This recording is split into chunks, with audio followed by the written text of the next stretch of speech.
कभी सोचा है कि किसी दफ्तर में हुई एक छोटी सी अनबन या एक मामूली सा मतभेद आखिर एक बड़े औद्योगिक संकट में कैसे बदल जाता है? ये जो तस्वीर है ना, वो बस इसी कहानी की एक झलक है। चलिए आज इसी बिखराव की परतें खोलकर देखते हैं। सवाल सुनने में तो बहुत बड़ा लगता है ना?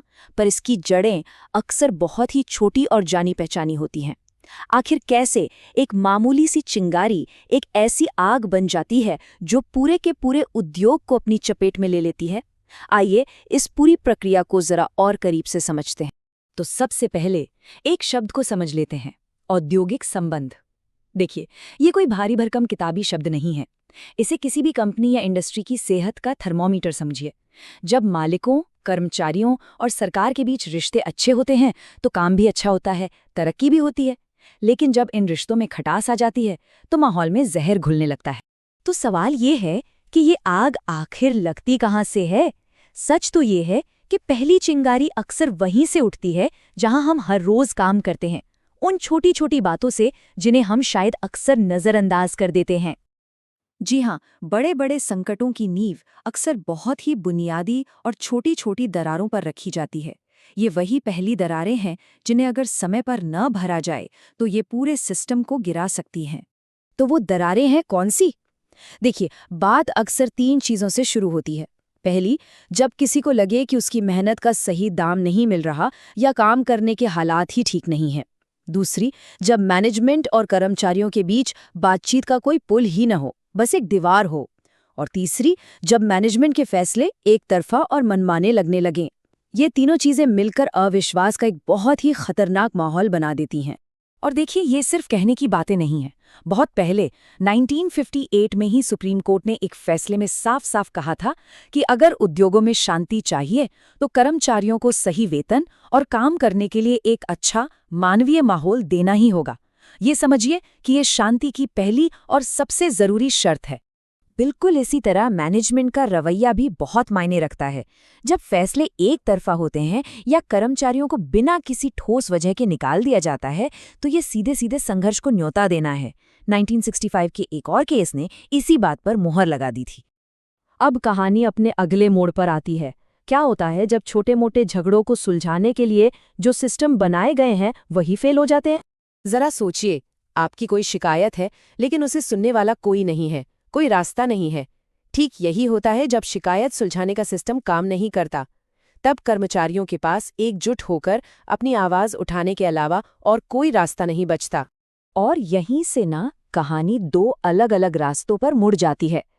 एक रास्ता है सामूहिक सौदेबाजी का, जहां दोनों पक्ष एक मेज पर बैठकर बात करते हैं और कोई बीच का रास्ता निकालते हैं।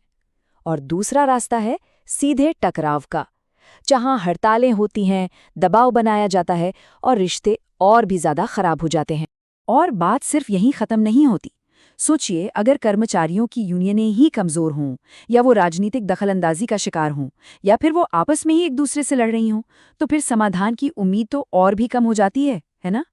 तो अब तक तो आग कंपनी की चारदीवारी के अंदर ही थी, लेकिन अब देखते हैं कि कैसे बाहरी हवा इस आग को और भड़का सकती है, इतना कि वो एक राष्ट्रीय संकट बन जाए। ये एक तरह का चेन रिएक्शन होता है। सबसे पहले बढ़ती महंगाई और नौकरी जाने का डर लोगों में बेचैनी और गुस्सा पैदा करता है। फिर कुछ राजनीतिक दल इस मौके का फायदा उठाने के लिए यूनियनों में दखल देना शुरू कर देते हैं। और आखिर में जब सरकार को जो कदम उठाने चाहिए वो सही समय पर नहीं उठाती तो हालात पूरी तरह से बेकाबू हो जाते। और ये जो बाहरी दबाव हैं, ये इतने गंभीर हैं कि हमारी अदालतों ने भी इन्हें बार बार माना है।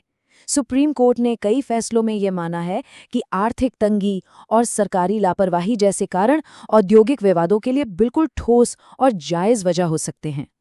तो इस पूरे टकराव का नतीजा क्या निकलता है? और शायद इससे भी ज्यादा जरूरी सवाल ये है कि यहाँ से आगे का रास्ता क्या है? 90% से भी ज्यादा। ये एक चौंकाने वाला आंकड़ा है जो दिखाता है कि हड़तालों और तालाबंदी की वजह से प्रोडक्शन और मुनाफे में कितनी भारी गिरावट आ सकती है। ये नुकसान अक्सर किसी भी कंपनी के लिए विनाशकारी होता है। तो फिर इस संघर्ष की असली कीमत कौन चुकाता है? ये एक डोमिनो इफेक्ट की तरह होता है। एक हड़ताल से प्रोडक्शन रुकता है, जिससे कंपनी को घाटा होता है और धीरे धीरे इसकी लहरें पूरे देश की अर्थव्यवस्था तक पहुंचती हैं। नुकसान सबका होता है। तो सवाल यही है कि जब संतुलन इतना बिगड़ जाए तो इसे वापस पटरी पर कैसे लाया जाए?